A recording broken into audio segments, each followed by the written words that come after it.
Hadis ini menjelaskan kepada kita tentang sebab-sebab kenapa Allah Subhanahu wa taala menjaga kita. Bagaimana caranya? Yang pertama, berdoa. Kalau ingin mendapatkan penjagaan, mendapatkan perlindungan Allah, maka minta kepada Allah. Dengan cara apa? Berdoa. Nabi SAW pernah mengajarkan kepada kita apabila seseorang hendak safar. Apa kata Nabi SAW? Astaudiullah dinaka wa amanataka wa khawatima a'malika. Aku titipkan engkau kepada Allah. Semoga agamamu dijaga, amanahmu dijaga, dan akhir semua aktivitasmu dijaga. Jadi ibu kalau seandainya mau melepas suami safar, maka kita doakan seperti itu.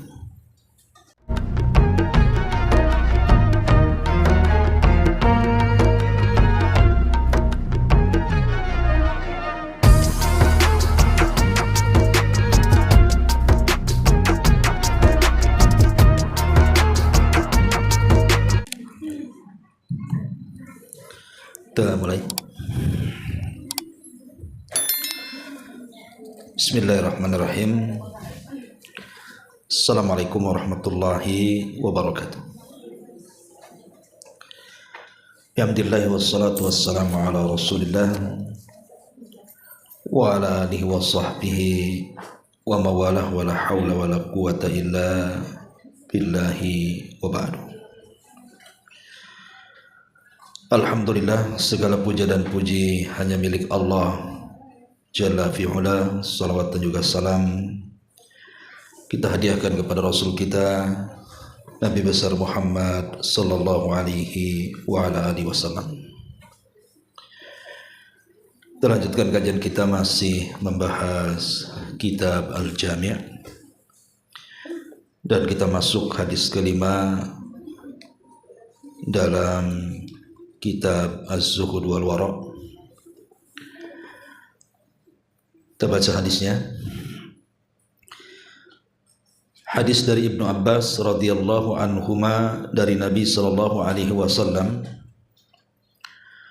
ihfazillaha yahfazka, ihfazillaha tajidhu tujahak,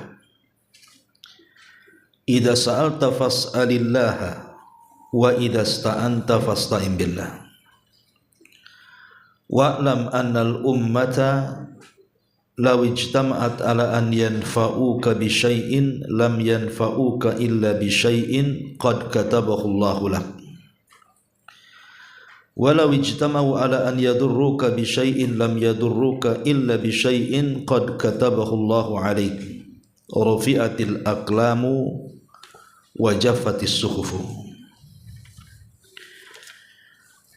Kata Nabi SAW, jagalah Allah, pasti Allah akan menjagamu. Jagalah Allah, pasti engkau akan mendapatkan Allah di hadapanmu. Jika engkau meminta, mintalah hanya kepada Allah. Atau jika engkau meminta pertolongan, mintalah pertolongan hanya kepada Allah. Ketahuilah bahwa seandainya umat Islam bersatu untuk memberikan manfaat kepadamu dengan sesuatu, maka mereka tidak akan bisa memberikan manfaat kepadamu kecuali dengan sesuatu yang telah dituliskan Allah untukmu.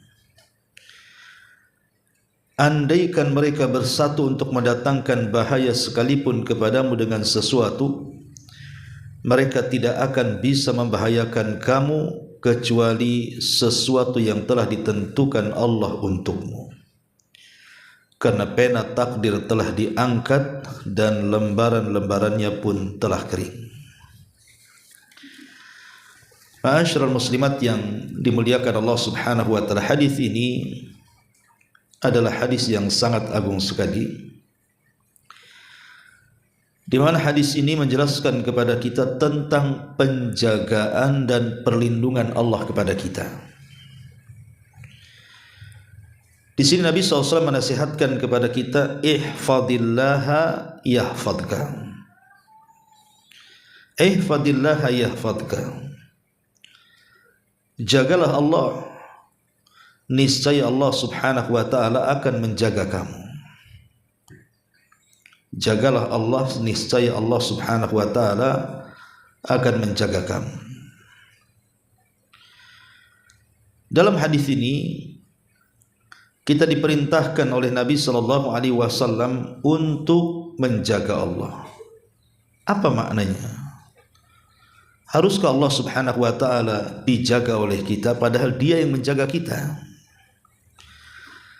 Maksudnya jagalah Allah di sini artinya jagalah Allah dengan cara menjaga batasan-batasannya, menjaga perintah-perintahnya, menjauhi larangan-larangannya, menjaga agama Allah. Itu maksudnya di sini. Jadi menjaga Allah Subhanahu wa ta'ala sekali lagi adalah menjaga batasan-batasannya, perintah-perintahnya, dan menjauhi larangannya, dalam rangka tentunya mentaati dan mendekatkan diri kepada Allah Subhanahu wa ta'ala dengan tidak menjerumuskan kepada maksiat dan dosa. Tentunya yang paling besar, bagaimana caranya kita menjaga Allah? Ya jaga salat. Jaga salat dan juga taharah. Kemudian juga menjaga kepala dan apa yang ada dalam kepala, seperti pandangan ya dijaga, pendengaran ya dijaga, lisan ya dijaga, cara berfikir juga dijaga. Itulah arti menjaga Allah dengan cara menjaga kepala kita. Jangan sampai kemudian ada hal-hal yang diharamkan yang kita lakukan dengan kepala kita. Atau menjaga Allah artinya menjaga perut kita. Jangan sampai kemudian ada hal-hal yang masuk kepada perut kita itu yang diharamkan Allah Subhanahu wa ta'ala. Termasuk juga menjaga hati. Menjaga hati, jangan sampai hati kita berpaling kepada maksiat kepada Allah Azza wa Jalla. Itulah makna daripada ihfadillah. Jagalah Allah dengan cara menjaga salat, taharah, menjaga kepala, menjaga perut, menjaga hati, menjaga badan dari hal-hal yang bermaksiat kepada Allah, ataupun menjalankan perintah Allah. Maka Allah janjikan yahfadka, pasti Allah Subhanahu wa ta'ala akan menjaga kamu. Makna penjagaan Allah Subhanahu wa ta'ala kepada kamu ini maksudnya ada dua. Pertama, Allah Subhanahu wa ta'ala akan menjaga dari segi dunia kita. Entah menjaga badan kita dari penyakit, entah menjaga anak kita dari kenakalan-kenakalan yang berujung kepada durhaka kepada orang tuanya, atau menjaga hartanya. Dengan cara apa? Ya diutus para malaikat. Allah Subhanahu wa ta'ala mengutus para malaikat untuk menjaga kita. Lahum mu'aqibatum min baini yadayhi wa min khalfihi yahfazunahu min amri. Di mana Allah Subhanahu wa ta'ala akan mengutus para malaikat baik di depan dan di belakang kita untuk menjaga kita karena perintah Allah Subhanahu wa ta'ala. Kemudian yang kedua, menjaga agama kita, menjaga iman kita, menjaga kita dari syubhat, menjaga kita dari kesesatan, menjaga kita dari yang diharamkan, menjaga kita supaya agama kita tidak tercemar. Itulah makna yahfadka. Allah akan menjaga kamu. Jadi dunia kita dan akhirat kita itu akan dijaga kalau kita menjaga Allah dengan cara tadi, menjaga batasan-batasannya, perintah-perintahnya, dan menjauhi larangan-larangannya. Ma'asyiral muslimat yang dimuliakan Allah Azza wa Jalla. Kemudian Allah Subhanahu wa ta'ala juga menjanjikan kembali yang kedua. Rasulullah SAW mengatakan ihfadillah, jagalah Allah. tajidhu tujahak, maka engkau akan mendapati Allah Subhanahu wa taala di hadapanmu.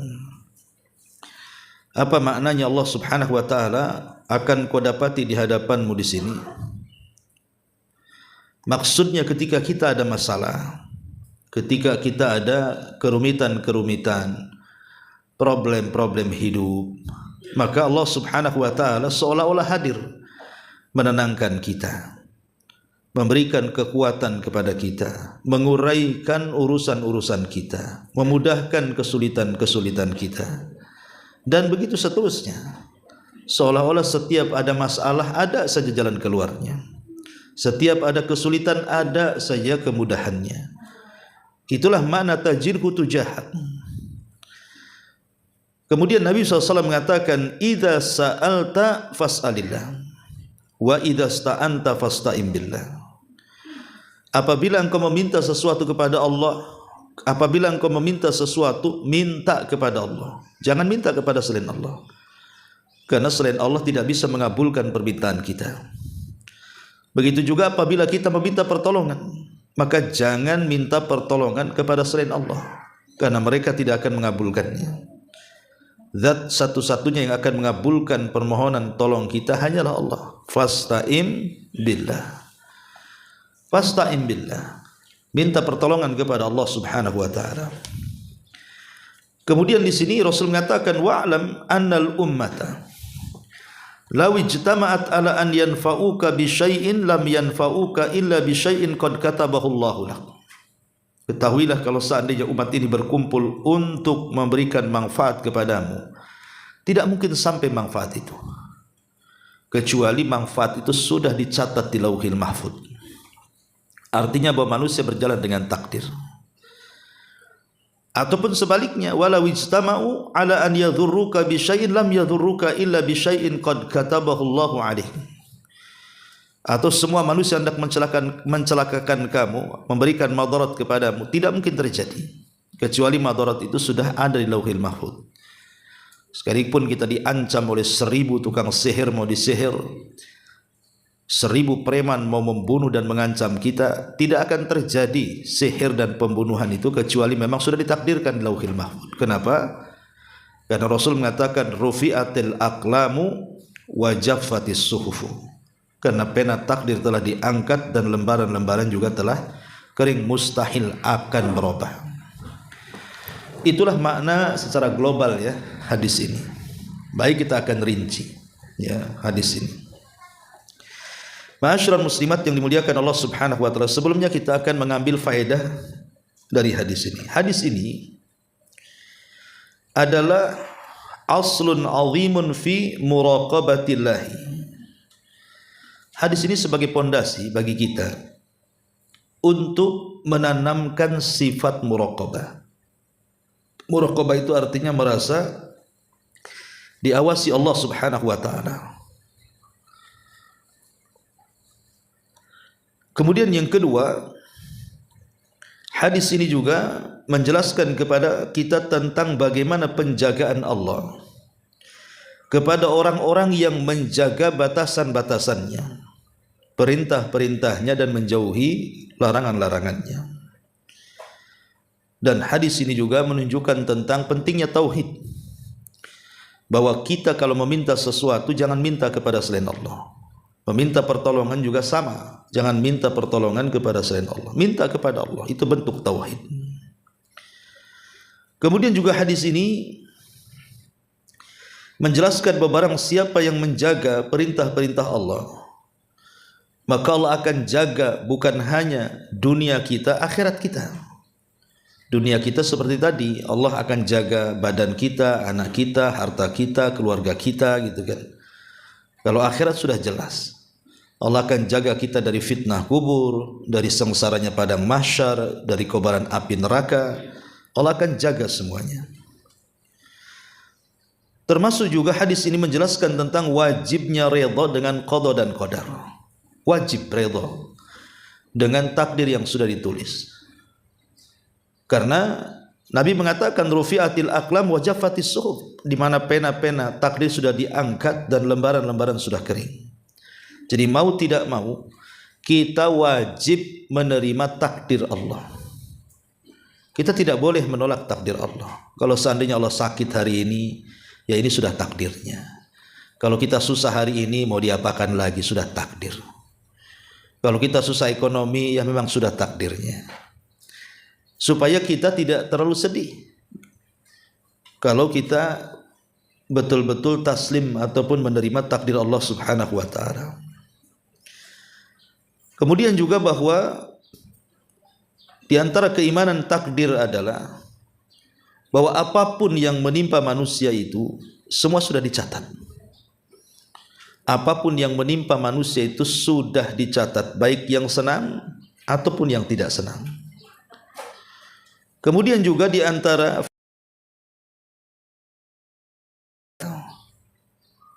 amal soleh itu bisa mengangkat bala.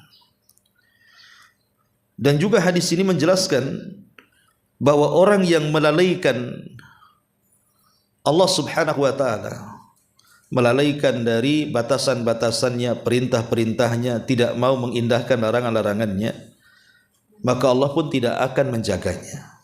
Allah tidak mungkin melindunginya.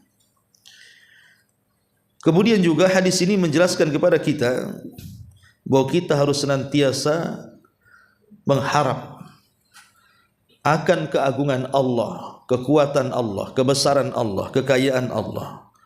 Sehingga kalau kita minta pertolongan, entah dizolimi orang, entah disakiti orang, entah digibahi orang, entah dihasadi orang, entah disihir orang, minta pertolongan kepada Allah, agar Allah lah yang mengalahkan musuh-musuh kita.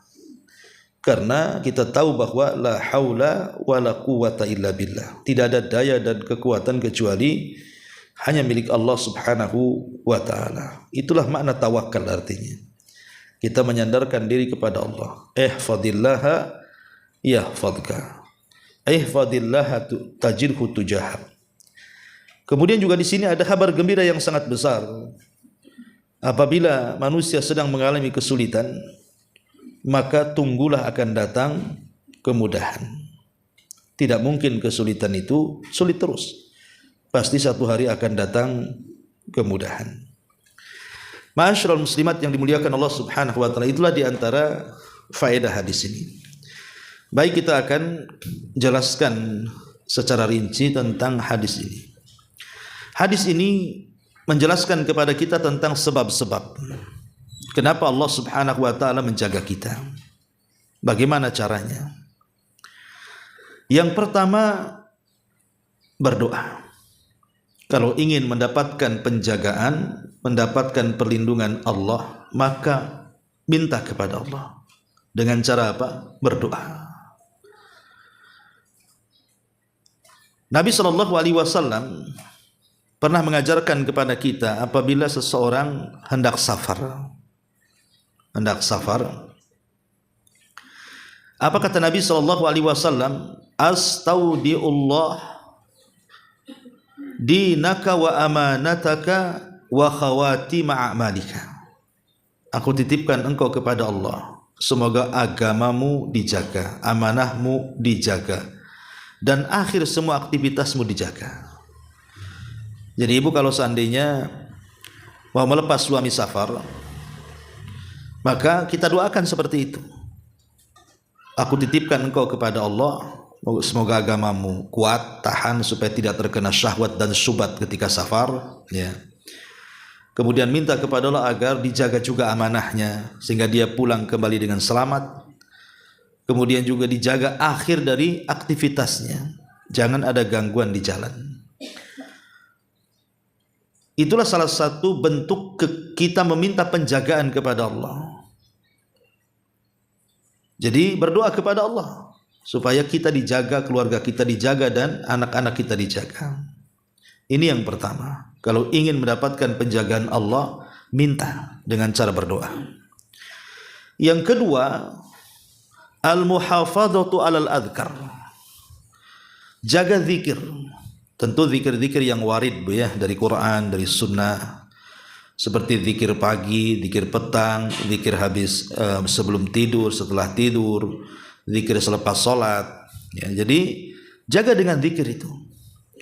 Maka kalau kita menjaga zikir, senantiasa mengingat kepada Allah Subhanahu wa taala, maka Allah akan jaga kita dari gangguan setan, dari gangguan orang hasad, dari gangguan orang jahat, kan gitu.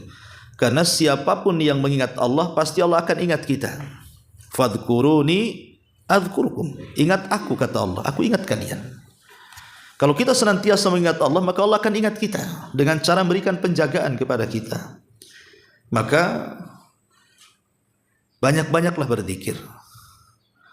Apalagi zikir-zikir tertentu seperti umpamanya Nabi SAW mengajarkan kalau ibu melewati tempat-tempat yang menakutkan, atau ibu mau pindah rumah rupanya rumah itu udah lama nggak ditempati, otomatis kan banyak setannya, banyak jinnya gitu kan. Kan Rasul mengajarkan zikir di situ. Bismillahirrahmanirrahim, ma asmihi syai'un fil ardi wala fis sama wa huwa Sami'ul Alim. Berzikir, baca 3 kali, ya, supaya yang menakutkan itu bisa hilang. Seperti juga Rasul mengatakan, a'udzu bikalimatillahi tammati min syarri ma khalaq. Nah, gitu Bu ya. Kalau ibu umpamanya mau ke pantai, mau ke Barelang, bawa keluarga mau berenang, ya kan, takut kalau seandainya ada setan jahil dorong ibu, tak bisa berenang pula, tenggelam, hilang pula jasadnya. Jadi baca a'udzu bikalimatillahi tammati min syarri ma khalaq. Ya, jangan lupakan zikir ini walaupun hanya berenang di pantai, kan namanya keburukan kita tidak tahu. Entah digulung ombak, entah apa kan gitu. Keburukan itu sewaktu-waktu bisa datang. Makanya Nabi mengajarkan zikir-zikir tertentu supaya Allah menjaga kita. Maka perkara yang kedua, kalau ingin dijaga Allah, jaga zikir. Ini yang kedua. Kemudian yang ketiga, supaya kita mendapatkan penjagaan Allah Subhanahu wa taala, adalah kita meminta kepada Allah Subhanahu wa taala agar kita bisa terhindar dari perkara syubhat dan syahwat. Perkara syubhat tidak bisa dihilangkan kecuali dengan ilmu. Perkara syubhat itu tidak bisa dihilangkan kecuali dengan ilmu. Maka dengan belajar menuntut ilmu itu salah satu memancing penjagaan Allah dari setiap syubhat. Karena syubhat itu akan menghancurkan agama. Syubhat itu maksudnya kerancauan dalam pemahaman. Karena apalagi di zaman sekarang kan Bu, namanya ajaran-ajaran sesat itu macam-macam. Ya, mulai dari orang yang tidak sholat, kemudian juga tapi mengaku itu ajarannya seperti itu. Liberalnya yang mengatakan semua agama sama kan itu ya. Belum lagi yang isi ajarannya itu penuh dengan kesyirikan, menyembah kuburan dan begitu seterusnya. Kan banyak ajaran-ajaran menyimpang itu. Atau mengaduk-aduk paham gitu.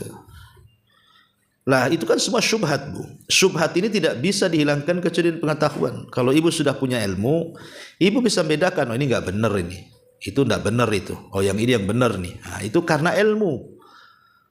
Kalau orang tidak punya ilmu tidak bisa membedakan mana hak mana batil. Makanya penting belajar itu supaya kita terhindar dari syubhat. Ya. Ataupun kita menghindar dari perkara-perkara syahwat. Lah syahwat ini dengan cara menekan hawa nafsu. Dengan cara memperbanyak ibadah. Karena hawa nafsu itu bisa ditekan dengan banyaknya ibadah. Seperti puasa umpamanya kan, itu kan bisa menekan banyak hawa nafsu. Karena sumber hawa nafsu itu bisa dari perut. Dengan apa? Fudhulut ta'am, banyaknya makan. Ya. Atau boleh jadi bisa dari lisan, fudhulul kalam, banyak ngomong ngoceh sana sini. Akhirnya gibain orang. Atau fudhul an-nadhar, jelalatan matanya. Ya, sana sini nengok sana sini, maunya ke mall aja. Ya. Ataupun fudhul al-mukhalatah, banyaknya main dengan kawan-kawan. Pergi sana, pergi situ, kumpul sana, arisan sini, arisan sana, rujakan sini, rujakan sana kan.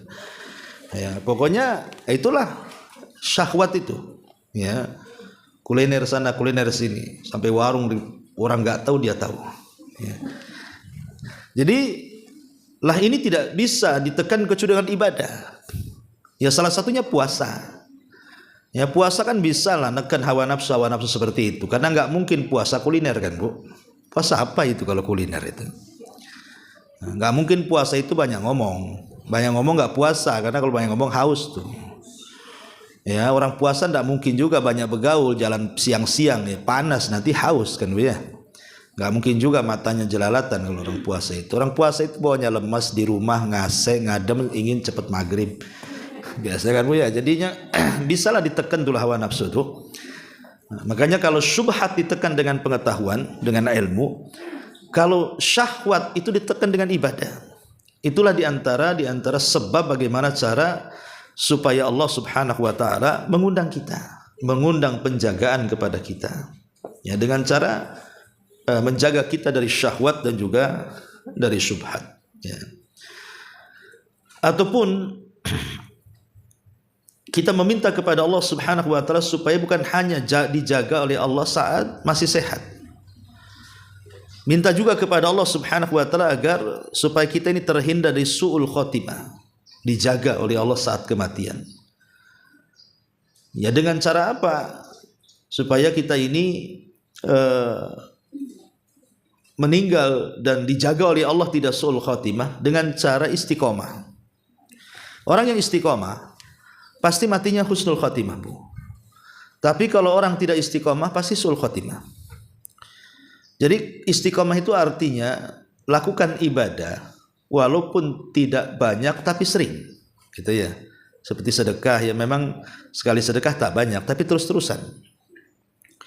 Ibadah sunnah gitu ya, dia tetap memilih, tidak usahlah memborong semua sholat sunnah, saya mau pertahankan sholat malamnya saja, selain rawatib gitu ya, atau duhanya saja, supaya tidak futur.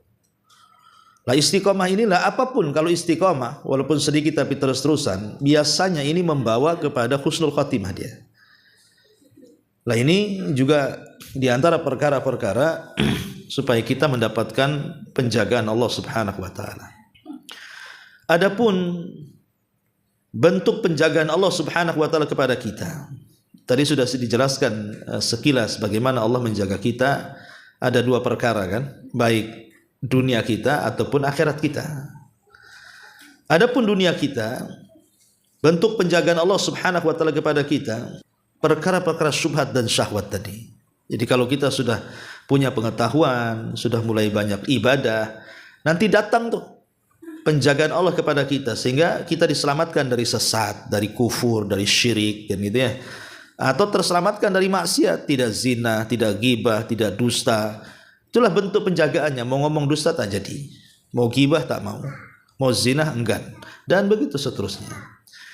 Atau boleh jadi dihindarkan dari berbagai macam bala, dari berbagai macam penyakit, dari berbagai macam wabah. Sampai ada kisah di zaman salaf, ada orang usianya sudah 100 tahun, tapi Allah Subhanahu wa taala berikan pandangan yang tajam, seolah-olah masih muda.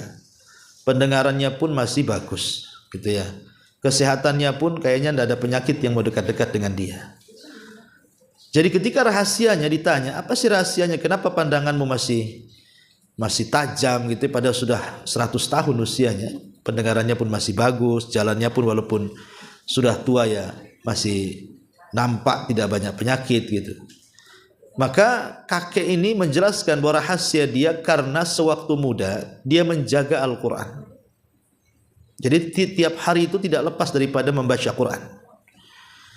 Sebab itulah akhirnya ketika dia menjaga seumur hidupnya membaca Quran, maka Allah panjangkan usianya dan Allah jaga kesehatannya. Begitulah Allah Subhanahu wa taala, in tansurullaha yansurkum. Kalau kita menolong agama Allah, Allah akan tolong kita, Allah akan jaga kita. Ya, itu bentuk penjagaan. Dijaga akalnya supaya tidak pikun, ya, tidak nyanyok, ya. Dijaga juga kekuatannya supaya tidak mudah lemah dengan berbagai macam penyakit.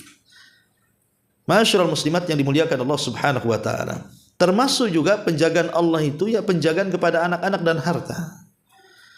Ya, di mana anak-anak kita itu baik-baik, soleh-soleh, solehah-solehah, nurut sama orang tuanya, tidak buat sedih orang tuanya, menyenangkan, membanggakan orang tua. Ini semua penjagaan Allah. Atau mungkin dijaga hartanya, ya, usahanya itu stabil, tidak pernah bangkrut ataupun mungkin meningkat gitu ya. dan tidak ada pernah kecolongan, kecurian, kerampokan, kena tipu dan begitu seterusnya. Itu bentuk penjagaan Allah kepada kita. Ya. Ataupun bentuk penjagaan Allah itu kita dihindarkan dari gangguan-gangguan jin yang jahat, ya, ataupun manusia-manusia yang jahat. Entah orang yang nyihir kita gitu, entah orang yang hasad kita, atau jin-jin yang jahat hendak menjerumuskan kita ke dalam neraka, maka Allah akan jaga itu. Lah itu bentuk penjagaan Allah Subhanahu wa taala kepada kita itu. Maka akan terhindar dari jin-jin yang jahat ataupun manusia-manusia yang jahat. Ya. Ma'asyiral muslimat yang dimuliakan Allah Subhanahu wa taala. Kalau kita melihat beberapa kisah orang-orang yang dijaga oleh Allah Subhanahu wa taala. Dahulu di zaman tabi'in kalau tidak salah ya. Di zaman tabi'in itu ada seorang laki-laki namanya Abu Muslim Al-Khawlani. Abu Muslim Al-Khawlani itu orang soleh di zaman para tabi'in. Jadi orang soleh ini tinggal di Yaman. Abu Muslim Al-Khawlani dengan Al-Aswad Al-Ansi. Al-Aswad Al-Ansi itu orang yang ngaku nabi padahal dia palsu. Karena di zaman itu, di zaman para sahabat, di zaman Abu Bakar, itu kan banyak nabi palsu, seperti munculnya Musailamah Al-Kadzdzab, walaupun kemudian diperangi oleh Abu Bakar di Yamamah. Lah di Yaman sendiri ada nabi namanya Al-Aswad Al-Ansi, nabi palsu. Jadi dia menangkap Abu Muslim Al-Khawlani ini, disuruh mengakui kenabiannya. Tapi dia mengatakan, tidak, nabiku hanya Muhammad, engkau itu nabi palsu, aku tidak mau bersahadat kepadamu. Jadi marah Abu Al-Aswad Al-Ansi ini kepada Abu Muslim Al-Khawlani. Maka dia memerintahkan kemudian pengikutnya untuk mengumpulkan kayu bakar. Setelah dikumpulkan kayu bakar itu dibakar sampai besar sekali. Akhirnya Abu Muslim Al-Khawlani karena sudah diikat di tumpukan kayu, jadi dia terkepumar dengan Abu Muslim Al-Khawlani karena terus dia baca sampai akhirnya ibadah-ibadah ada bahasa kita. Belum lagi anak saya ini kenapa ya? Kata Syekh, ini anakmu ini tidak perlu saya obati. Nanti asar tak solat dilaknat lagi. Ulayati illa bi khairin wa ma wa'a lagi lisan memasukkan makanan yang haram.